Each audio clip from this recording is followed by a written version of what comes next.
السلام علیکم ورحمۃ اللہ وبرکاتہ۔ جی ناظرین، آپ دیکھ رہے ہیں ایڈین نیوز، میں ہوں آپ کا میزبان قاری عمر وقاص۔ ناظرین، جیسا کہ آپ جانتے ہیں، کچھ دن پہلے سیالکوٹ موٹر وے ایک دل خراش واقعہ پیش آیا۔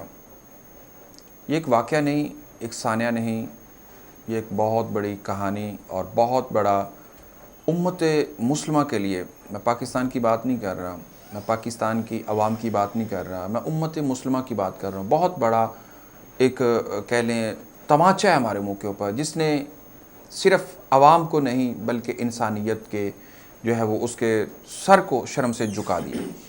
لیکن سوال یہ بنتا ہے کہ یہ سیالکوٹ یا لاہور موٹر وے کا ایک واقعہ نہیں، ہر دوسرے شہر کے اندر، ہر دوسرے گھر کے اندر، ہر دوسری گلی اور محلے کے اندر ایسے واقعات رونما ہو رہے ہیں۔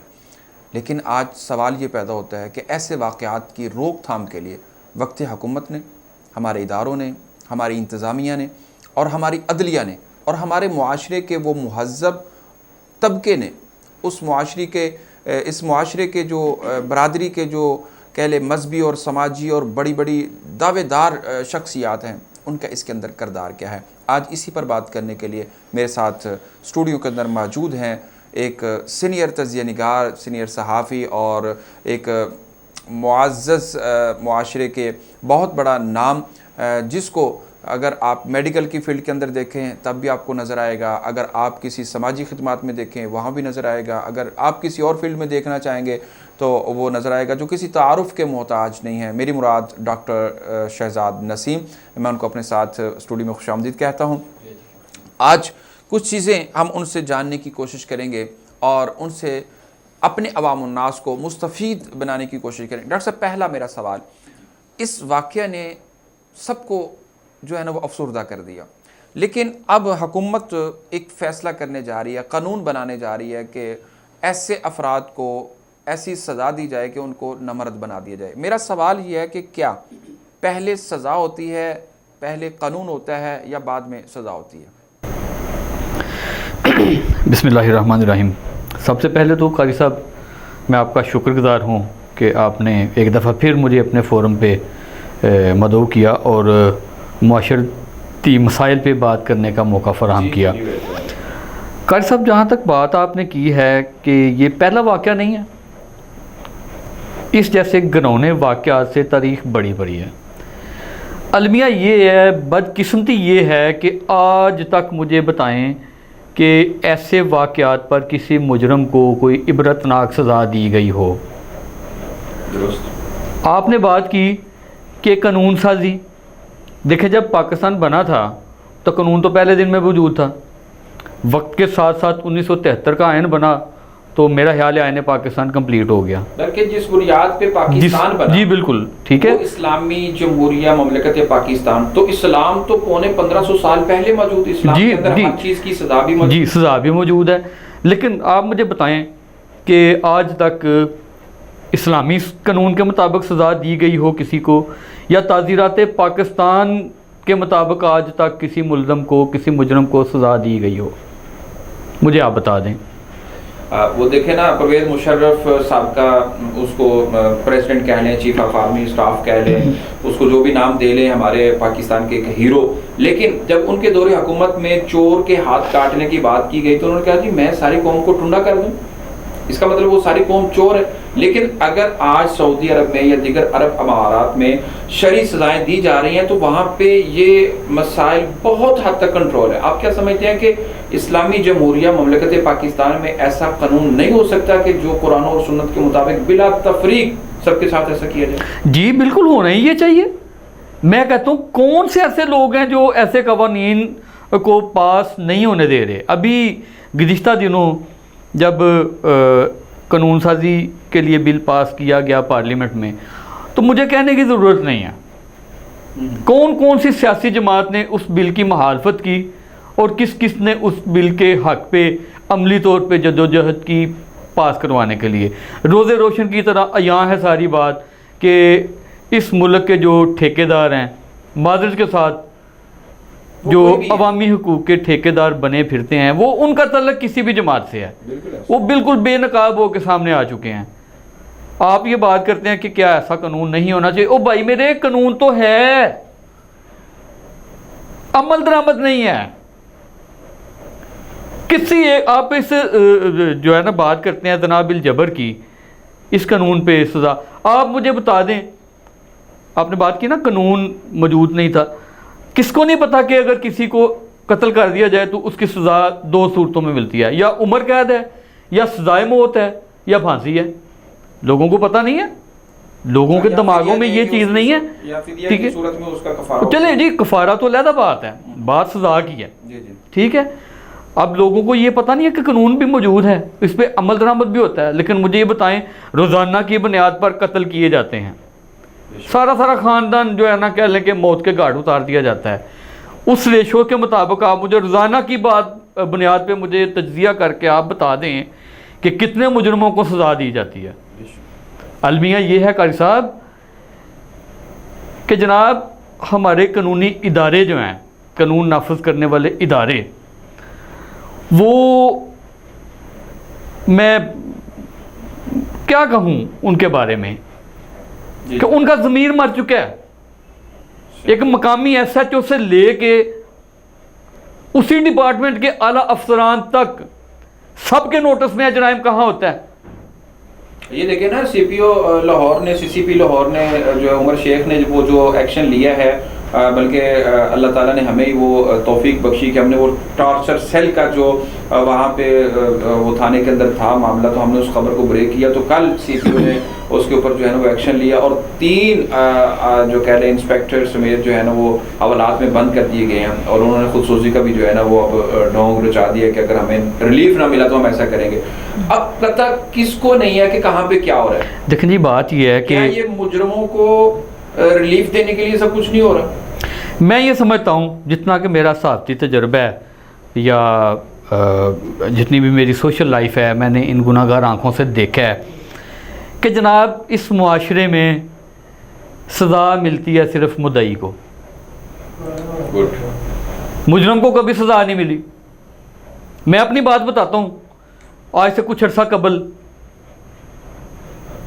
میرے آفس میں کام کرتا تھا ایک لڑکا, تو اس نے کچھ پیسے چرا لیے. وہ تھوڑے بہت ہوتے تو میں برداشت کر لیتا, وہ تقریباً 2-1 لاکھ کی رقم تھی. تو میرے جیسے سفید پوش انسان کے لیے 2 لاکھ روپے کی بہت بڑی رقم تھی. میں نے کچھ دن تو اس کو پیار محبت کے ساتھ موٹیویٹ کرنے کی کوشش کی کہ یار اگر تم نے دانستہ غیر دانستہ طور پر یہ حرکت کی ہے تو میرے پیسے واپس کر لو, میں تمہیں کچھ نہیں کہوں گا. 15 دن کی اس محنت کے باوجود وہ مجھے اس نے مجبور کیا کہ میں کچھ قانونی طور پہ اپنا کارروائی کروں تو پھر ہی جو ہے نا کچھ بن پائے گا میرا. اب مجھ جیسے انسان کو چوری کا مقدمہ درج کروانے کے لیے جس طرح پاپڑ بیلنے پڑے میں بیان نہیں کر سکتا. اس کے بعد بھائی چوری ثابت کی میں نے, یہ بدقسمتی بتاتا ہوں میں. مجرم میرے سامنے کرسی پہ بیٹھتا تھا اور میں جناب ریکویسٹ کرتا تھا کہ صاحب بہادر اے میرا مجرم جے. اسی طرح کی اور بہت ساری مثالیں موجود ہیں کہ جناب مدعی, سوری میری بات سن لیں پوری ذرا, ٹھیک ہے نا. اس معاشرے میں کسی بھی آپ جرم کو لے لیں, جب مجرم ثابت تو کرے نا پہلے, جب ملزم ہوتا ہے نا تو وہ قانون کا اور قانون دانوں کا اور قانون کے رکھوالوں کا وہ ایک کماؤ پت ہوتا ہے. جب مقدمہ درج ہوتا ہے ملزم کی صورت میں تو عدالتیں جانے نا, آپ نے ملزم پہلے اس کو بنانا ہے, تفتیش کرنی ہے, ضمنی لکھنی ہے, قانونی سارے وہ پروسیس کو فالو کرنا ہے, پھر وہ مجرم جا کے عدالت میں ثابت ہونا ہے اس نے, اس سے پہلے تو وہ ملزم ہے.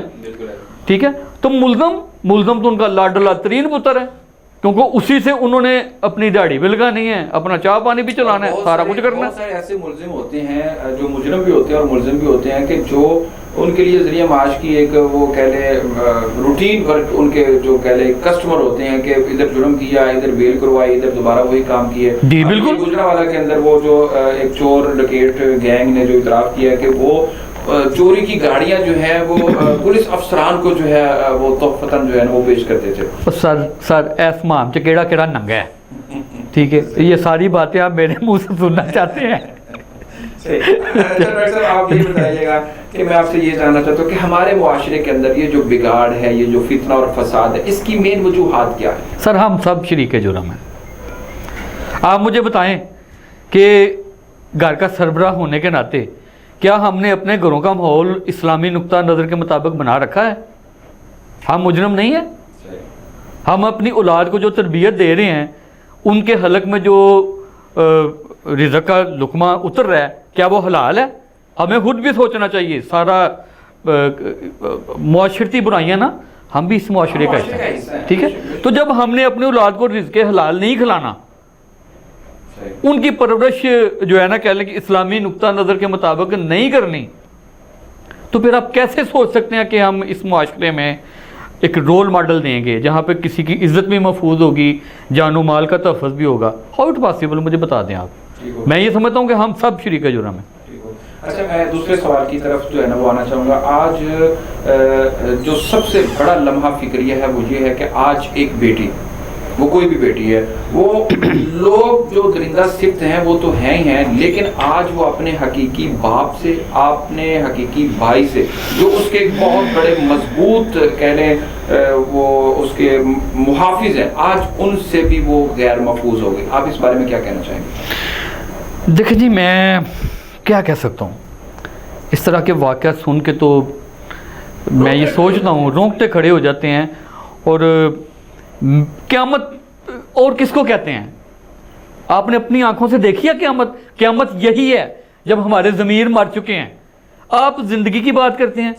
آپ بینگ اے میڈیا پرسن، آپ نے کئی رپورٹ ہوتے کیس ایسے دیکھے ہوں گے، اور قبر سے نکال کے مردوں کے ساتھ بلاత్కాر کیا جاتا ہے، زنا کیا جاتا ہے.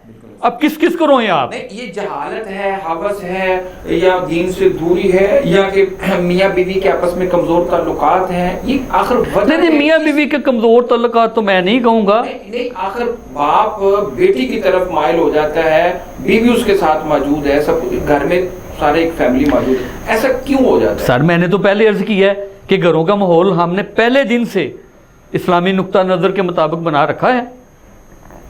وہ کہتے ہیں نا کہ وقت کرتا ہے پرورش برسوں، حادثہ ایک دم نہیں ہوتا. تو یہ جو معاشرتی مسائل ہیں، یہ اس کو معاشرتی بگاڑ کے ہم سب ذمہ دار ہیں. میں بارہا یہ کہہ چکا ہوں، ہم سب ذمہ دار ہیں، برابر کے شریک جرم ہے. اچھا، اب یہ ہے کہ دیکھیں پنجاب پولیس پاکستان کے اندر نہیں، دنیا کے اندر ایک جس طرح ہماری فوج کا ایک نام ہے، اس طرح ہمارے پولیس ڈپارٹمنٹ کا ایک نام ہے.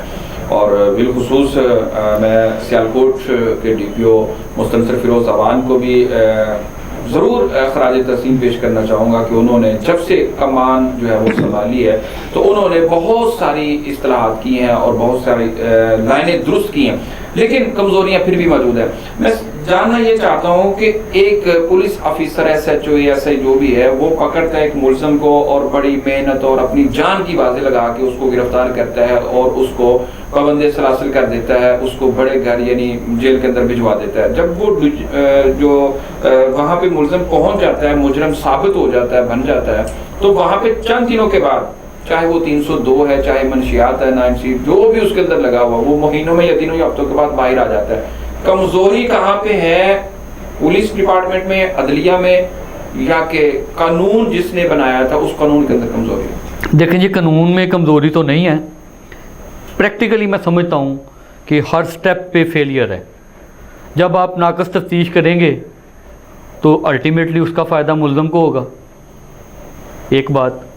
دوسری بات کہ ہمارے جو قانون دان ہیں، کم از کم میں یہ ذاتی طور پہ Punjab bar council, Pakistan bar council اور مسلم بار کونسلز سے یہ being a human person request کروں گا کہ ایک ریزولیشن پاس کر لیں. کچھ ایسے جرائم ہیں جن کا شکار، یا کچھ ایسے حادثات ہیں جن کا شکار وہ بھی ہو سکتے ہیں، میں بھی ہو سکتا ہوں، آپ بھی ہو سکتے ہیں. ٹھیک ہے، مثال کے طور پہ بیٹیاں سانجھی ہیں جی، ٹھیک ہے جی، آپ بھی صاحب اولاد ہیں، میں بھی صاحب اولاد ہوں، اور میری دعا ہے کہ اللہ پاک کی ذات سب کی بیٹیوں کو، بہوؤں کو، بہنوں کو وحشی درندوں کی نظر سے ان کی عزت آبرو کو محفوظ رکھے. صرف ایک ریکویسٹ ہے میری تمام بار کونسلز کے معزز ممبران سے کہ ایک ریزولوشن پاس کریں کہ کسی ریپسٹ کا مقدمہ انہوں نے نہیں لڑنا. ایک بات. دوسری میری ریکویسٹ ہے, آپ نے کہا جی قانون موجود نہیں ہے, قانون بالکل موجود ہے. جہاں بھی یہ اس طرح کا حادثہ ہو, واقعہ ہو, انسانیت سوز واقعہ ہو, دیکھیں ہمارا معاشرہ مختلف درندوں سے, ایک مافیا سے بڑا ہے, اور جس کے ساتھ یہ حادثہ ہو جاتا ہے وہ تو بیچارہ شرم کے مارے شریف آدمی گھر سے نہیں نکلتا. اگر سینکڑوں کیس رپورٹ ہوتے ہیں نا تو ہزاروں دفن ہو جاتے ہیں. ہزاروں کیسز ایسے ہیں جن کو تو وہ بیچارے اپنا منہ چھپاتے پھرتے ہیں, وہ والدین, وہ بہن بھائی, کہ یار اینو اللہ ہی پوچھے گا. اے الفاظ دنیا دے کمزور ترین انسان دے ہوندے نے کہ تینوں اللہ ہی پوچھے گا. اللہ تو یقیناً پوچھے گا, اور یہ جملہ بہت بڑا ہے, ٹھیک ہے, کیونکہ جس کی ایف آئی آر کسی تھانے میں نہیں نہ ہوتی, اس مقدمے کی ایف آئی آر اللہ کے حضور درج ہو جاتی ہے, ٹھیک ہے. اور یہاں تو ہم کبھی شک کا فائدہ لے کے ملزم بری ہو جاتا ہے, اور کبھی اس کو نوٹوں کی چمک اس کو بری ہونے میں مددگار ثابت ہوتی ہے, کیونکہ ناقص تفتیش ہوئی ہوتی ہے نا, ٹھیک ہے. لیکن اللہ کے حضور جب پکڑ ہوگی نا تب کوئی سفارش کام نہیں آئے گی, تب کوئی روپے پیسہ چہل پہل دنیاوی عہدے بالکل کامیاب اس کے لیے مددگار ثابت نہیں ہوں گے. اس لیے بصیرت انسان اپنے اپنے گرے بانوں میں جان کر ہمیں دیکھنا چاہیے کہ یار کچھ تو ہم شرم کر لیں, کچھ تو خدا کا خوف کر لیں. ڈاکٹر صاحب ابھی ایک بریکنگ نیوز جو ہے وہ آ رہی ہے کہ یہ سیالکوٹ کہہ رہے جو علاقہ چائی ہے گل بہار, وہاں سے آج پہلا دن ہے, دوسرا دن ہے اسکول لگے ہوئے, تو آج 9th کلاس کی ایک طالبہ کو جو ہے وہ دن دہاڑے 3 بجے اس کو اغوا کر لیا گیا. تو یعنی آج اسکول جاتے ہوئے, کالج جاتے ہوئے, حتیٰ کہ ہماری خواتین بازار میں جاتے ہوئے رکشہ ڈرائیور سے, گاڑی ڈرائیور سے اور ہر چیز سے ڈر رہی ہیں, خوف زدہ ہے. یہ خوف کب اور کیسے ختم ہوگا؟ دیکھیں جی المیہ ہیں یہ بات میں بارہا کہہ چکا ہوں کہ کوئی ایک ایگزامپل کے طور پہ جب تک ہمارا کیس رپورٹ نہیں ہوگا نا, سزا کے زمرے میں کسی ملزم کو یا مجرم کو سزا نہیں ملے گی, تو یہ پاسبل نہیں ہے. ہم سب عدم تحفظ کا شکار ہیں, ہم سب. ٹھیک ہے. نہیں, خان صاحب نے ابھی جو سزا کا ایک بل پاس کروانے کی کوشش کی ہے, الاؤنس کی ہے اس سزا کو, آپ اس سزا کے بارے میں کیا کہتے ہیں؟ کیا یہ سزا جو ہے وہ درست ہے؟ اس سے جرم جو ہے وہ ختم ہوگا یا کہ جرم بڑھ جائے گا؟ دیکھیں جی, جرم جو ہے نا اس کو میں نہیں سمجھتا کہ اس سے ختم ہوگا یا بڑھے گا. میں اس بارے میں ابھی اس پوزیشن پہ نہیں ہوں کہ میں بات کر سکوں, لیکن میں بات کروں گا کہ قانون تو پہلے بھی موجود تھا, عمل کیوں نہیں ہوا آج تک؟ عمل کی طرف آئے نا. میں بارہا آپ سے جو ہے نا مخاطب ہو کے یہ بات کہہ رہا ہوں کہ عمل کیوں نہیں ہو رہا آج تک. اس بات کا مجھے آپ جواب دے دیں.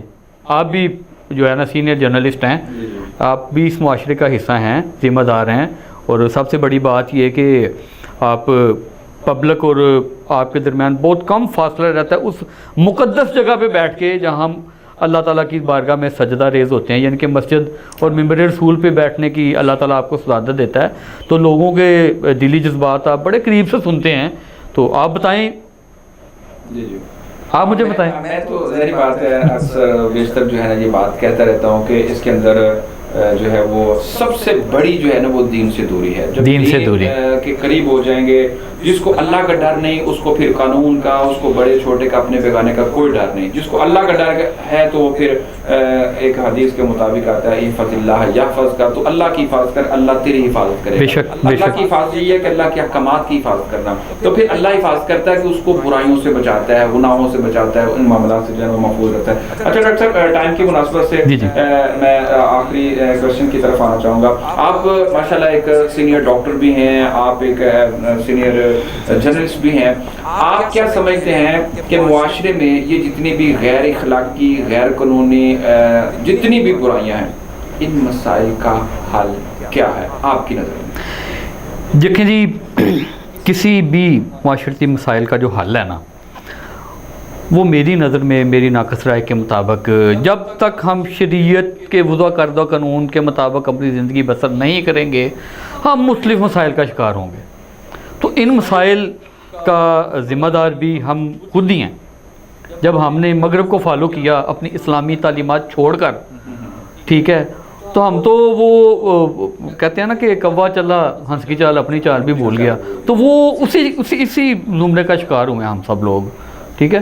تو یہ تمام مسائل کا حل، کیونکہ ہم ایک اسلامی جمہوریہ پاکستان کے باشندے ہیں نا، تو ہمیں اپنی زندگیوں کو شریعت کے مطابق ڈالنا ہوگا، دنیا میں بھی اور آخرت میں بھی.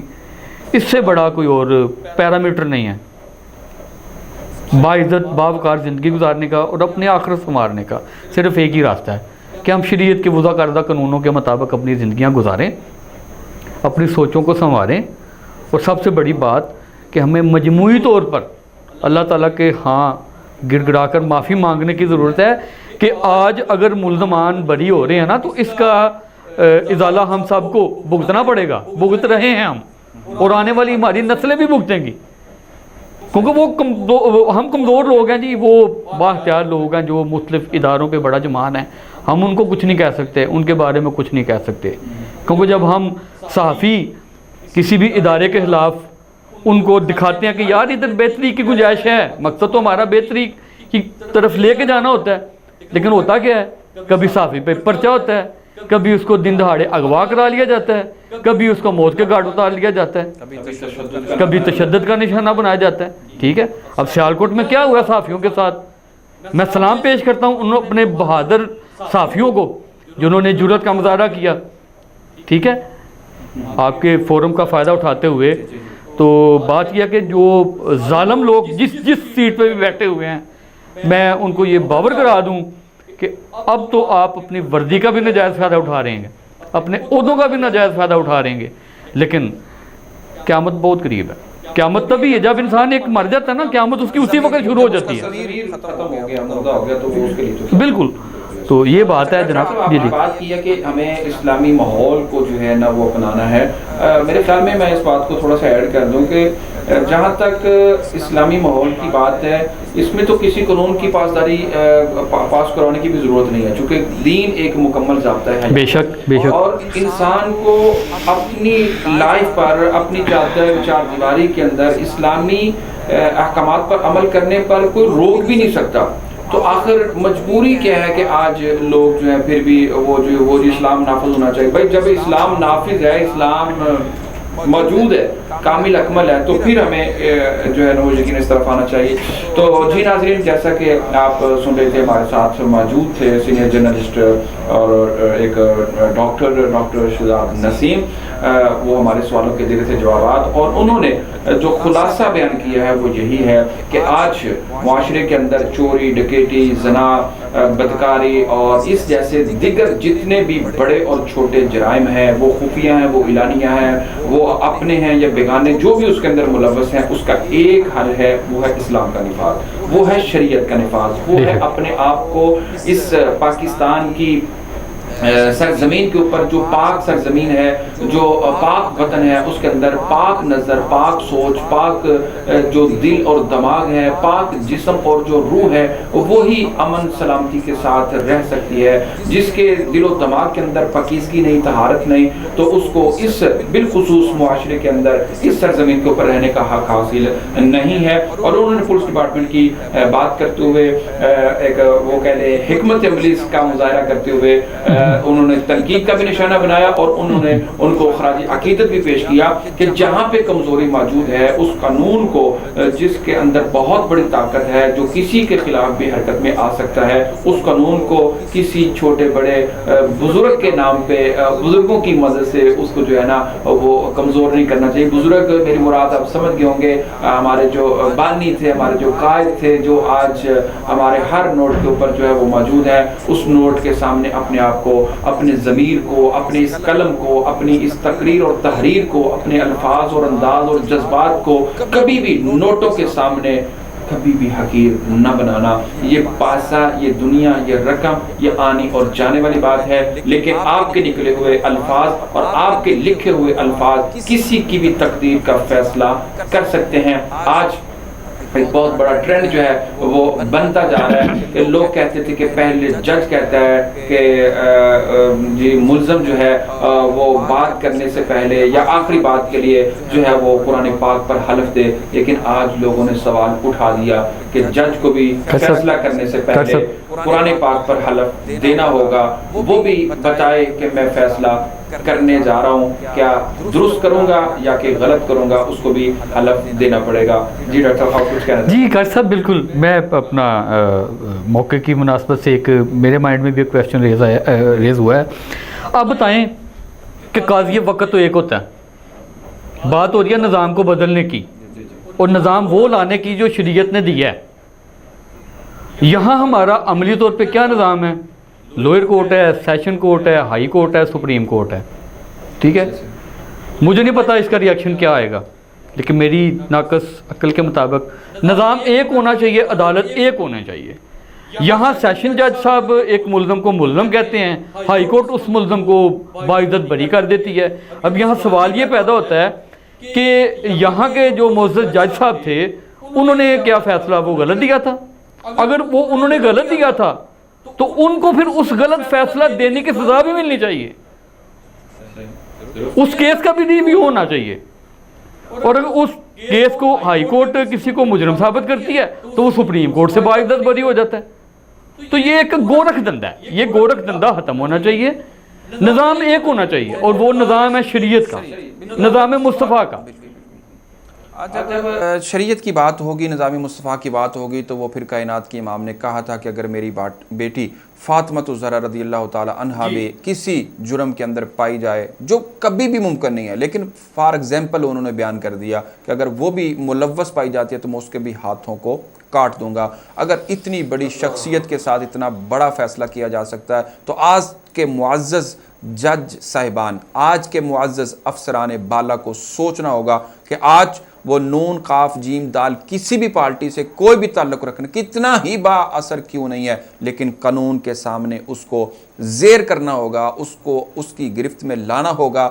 وہ پاکستان کی تاریخ کے اندر وہ چاہے سانحہ سیالکوٹ موٹر وے ہو، وہ چاہے قصور کی زینب ہو، وہ چاہے گویں کی ایک معصوم کلی ہو، یا چاہے کسی اور علاقے کی ایک معصوم بیٹی یا بیٹا ہو جس کے ساتھ درندگی کے واقعات ہو رہے ہیں، ان واقعات کو روکنے کے لیے ان سزاؤں پر عمل درآمد جو ہے وہ ضروری ہے۔ جب تک سزاؤں پہ عمل درآمد نہیں ہوگا اس وقت تک یہ جو ہے وہ جرائم کم یا ختم نہیں ہوں گے۔ انشاءاللہ اسی پر بات کرنے کے لیے ہم دوبارہ آپ کی خدمت میں ہوں گے حاضر۔ اس وقت تک کے لیے مجھے اپنے معزز مہمان ڈاکٹر شہزاد نسیم کے ساتھ دیجیے اجازت۔ دیکھتے رہیے ایڈین نیوز۔ مزید خبروں، تبصروں اور تجزیوں کے لیے ہماری ویب سائٹ www.ednpk.tv وزٹ کیجیے۔ اللہ حافظ۔